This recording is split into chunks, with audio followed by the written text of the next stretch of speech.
Hello. So we are reading chapters 17 and 18 today in the Insignificant Events in the Life of a Cactus by Dusty Bowling. Remember we have Avon, our main character, Connor, who has Tourette's, and our other friend. I forget his name now. But we'll get there. Anyhow, chapter 17 and 18. And the vision today, the effect is tunnel vision. So don't get too sick, but that's the effect. All right, chapter 17. So, I know you don't go to therapy anymore and all that, but my mom and I were browsing online and we found out there's this social event with kids who have Tourette's over at the hospital, I said, walking next to Connor on our way to the class the following week. Connor stopped and he turned to face me. You mean a support group? Well, sort of, I said. I don't need a support group. I'm totally fine. I just thought it would be cool to meet some other kids who have the same things as you. Maybe even make some new friends. Actually, it'd been mostly my mom's idea, but she thought it would be best if I brought it up to Connor. He might be more open to it. Connor raised an eyebrow at me. I don't know. It would be just as much for me as for you, I said. It turns out I like kids who have Tourette's, and I don't have all that many friends, so I'd like to go and see about making new friends in a place where I'm not the only kid who's sort of different. Connor continued, giving me a skeptical look. Really? Well, I looked up the support groups for kids with no arms, and guess what? There are none. At least none that I could find. I guess Tourette's is a lot more common. 1%, Connor said, as he turned and he continued walking towards class. What? 1% of people have Tourette's. See, I blurted, I bet there's lots of kids with Tourette's that go to this social event. Support group. Whatever. It might be fine. Please, will you go with me? Please, I begged. Are you saying you'd go without me? He asked. Well, why not? Because you don't have Tourette's? Oh, because you don't have Tourette's? He said. Well, I could just meow from time to time. No one would even know. Connor gave me a playful shove. Fine, I'll go with you. And he rolled his eyes. And you won't have to meow. Mom walked us into the hospital just after 7:30. A receptionist directed us down the corridor and into a small meeting room. Mom promised to pick us up in front of the hospital at 9 o'clock sharp and left us there to brave the meeting alone. As we entered the room, we were immediately greeted by a boy shouting, Chicken nipple! I looked at him in surprise, and he shouted it again, aiming it at no one in particular, and I glanced at the other kids in the room, 5 boys and only one other girl. What's with all the boys? I whispered in Connor's ear. Oh, Tourette's is way more common for boys, Connor barked as we stood there surveying the room. The other kids didn't seem at all fazed by his barking, but they watched me with curiosity. That was okay. A pretty woman walked into the room and introduced herself to us. I'm Andrea, she said, shaking Connor's hand. Are you Connor? Connor nodded, barked, shrugged, blinked his eyes. He was nervous, I could tell. And you're Avon, Connor's friend, Andrea said. Nice to meet you, I said. Why don't you two find a place to sit and we'll get started? I could see Andrea also had Tourette's by the way she made a funny counting motion with her fingers, but other than that, she seemed to keep it under control. I wondered if she had a milder form of Tourette's or if she had learned how to control it. If so, I wanted to find out how for Connor. Chicken Nipple Boy moved over a seat so Connor and I could sit next to each other. He yelled out, Chicken Nibble, Nipple, as I sat down next to him, and then he leaned over and whispered to me, Do you have Tourette's? I shook my head no. Oh, Chicken Nipple. I do, in case you, Chicken Nipple, didn't notice. I grinned at him. I wasn't really sure. I'm Dexter, he said. Chicken Nipple. I'm Avon. Well, Andrea said, sitting down at the circle, I guess we should get started. Everyone Can we have a couple of new friends with us tonight? And she turned to us. Why don't you guys introduce yourself?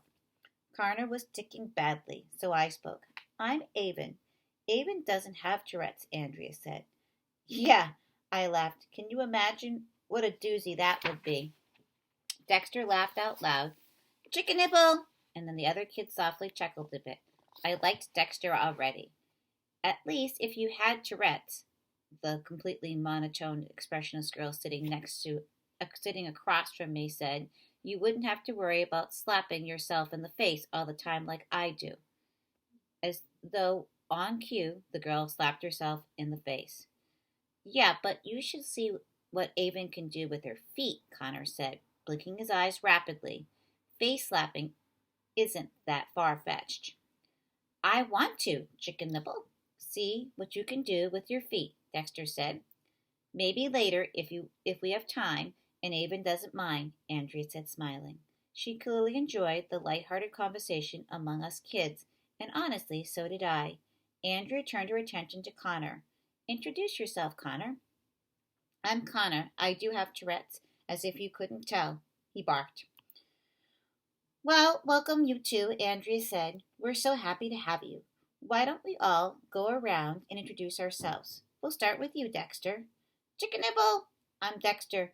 As you can see, I love to say chicken nipple. Chicken nipple! Connor gaped at Dexter. I have to know why chicken nipple. Why not another word?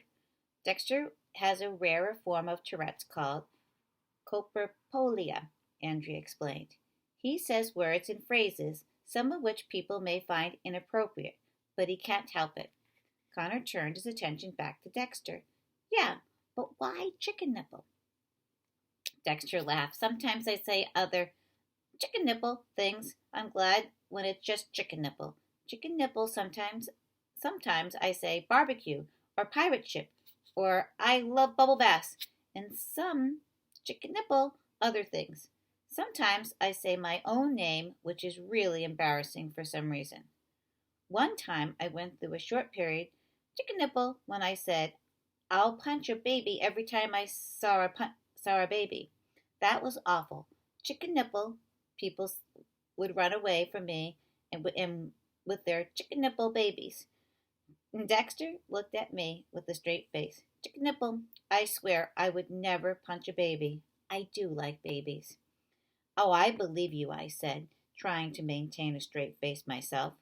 Just then, Dexter cried out, Barbecue chicken sandwiches! And everyone laughed, especially Dexter. I normally would never in a million years laugh at someone's disability, but I realized we were all laughing with Dexter, certainly not at him, and it was okay. I think it made everyone feel, in a way, a bit better. Josh introduced himself next. Josh made the same whooping sound all the time and had what Andrea explained with several motor tics. This included bending over a lot and sort of like playing air guitar. Other than that, Josh was real quiet. The girl introduced herself as Rebecca. I already knew Rebecca slapped herself in the face. She even wore little padded gloves to help soften the blows. I had never realized Tourette's could be painful, even damaging to the person who had it. Rebecca also grunted and coughed a lot, even though she didn't have a cold or anything. Jack rolled his eyes constantly and shook his head. He also made strange yelling sounds like nothing I'd ever heard, like he sucked in air so fast it made a shrieking sound. Zachary rolled his shoulders so much he feared he would need surgery on his already worn down 15-year-old joints. Mason made constant farting noises with his mouth and pulled on his hair, which made his hair patchy because he pulled on it so much that some of it would come out at times. Mason had over 50 ticks, he told us. I couldn't imagine having to deal with that many uncontrollable things going on in my body. Besides Dexter, Mason's tics were probably the most embarrassing in the groups. He hardly ever went out in public, like Connor. Andrea guided us into a discussion on how we felt about going out in public. more specifically, going places like the movies, library, etc. Connor wasn't alone in not liking to go to the movies. No one ever really went. Rebecca was the only one who felt okay going to most places because her vocal tics weren't as loud as others and could almost sound normal at times if you assumed she just had a bad cough or something. People still got annoyed by her frequently though. As cool as Dexter was, he was terrified of going out into public. I guess he said, I'll punch a baby in front of some dad holding a baby in the drugstore one day, and the dad nearly attacked him. Had Dexter's mom not intervened, it could have been very bad. Once again, I thought he had been wearing a t-shirt explaining he had Tourette's. Maybe the situation would have been avoided. Dexter also had obsessive compulsive disorder, which Andrea explained often accompanied Tourette's. It was hard to it's hard for him to leave the house because he worried so much that the stove and the oven were on at home. He even asked if he could call his mom a couple times during the meeting so he could have her check them. Andrea let him. It sounded as though most everyone's parents were supportive and understanding of their Tourette's. Well, everyone except Connor's parents. Some of their extended family members, such as aunts and uncles and grandparents, often accused them of faking it for attention, like Connor's dad did. I thought it would be exhausting to put on such an act all the time. I couldn't fathom why anyone would want to do such a thing or how anyone could think they were doing it on purpose. It was strange listening to everyone speak among a cacophony of barking, farting, whooping, shrieking, and chicken nipples. It was also strangely comforting. No one cared about my lack of arms. They were all far too caught up in their own struggles. And I, for once, felt completely normal among this group of misfits. I hoped Connor felt the same way and would come back with me again. So far, how was the meeting? Mom had asked as she drove us home. It was great. I looked at Connor for confirmation. Yeah, Connor said, it was really good. He looked out the window. That's great. What did you guys talk about? She asked. Well, all kinds of stuff, I said, like what everyone's tics were and how they felt about going in public and things like that. I could see Mom watching Connor in the rearview mirror. Do you think it was helpful, Connor? He said absent-mindedly. I asked if you thought it was helpful, Mom said again. Connor shrugged. I guess so. Yeah, it was nice to meet other kids like me. What? I asked when Connor trailed off. I'm worried I'll start swearing like Dexter. I don't really think of chicken nipple as a swear word, I said. You know what I mean. You heard Andrea, I said. That's pretty rare. Yeah, but Dexter started out like me, too, making strange noises and movements. And then one day he said chicken nipple, and everything changed. I guess I'm afraid the same thing will happen to me. I couldn't see Connor's face as he gazed out the window. Things are hard enough the way they are. I can't imagine how hard it would be if I started saying obnoxious things like that all the time. I think I'd rather have brain surgery at that point. You shouldn't worry about it, I said. I think the more you worry about it and stress yourself out, the worse your tics will get. And maybe if you started saying words, it will just be normal stuff like, I love African safaris or something like that. Connor chuckled. That's normal? Yes, for someone who loves African safaris. I don't think you should think too much about it. When's the next meeting, Mom asked, obviously trying to change the subject. Next month, I said. They meet once a month. We should go back because we're going to talk about relaxation and how it can help when you're out in public. You mean when we're out in public, Connor said. You don't have to worry about that stuff, even. Maybe not that kind of stuff.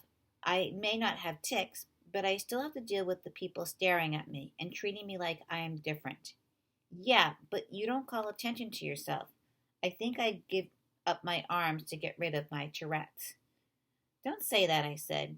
I like you the way you are. Really, Connor? Gave me a skeptical look. Yep, ticks and all.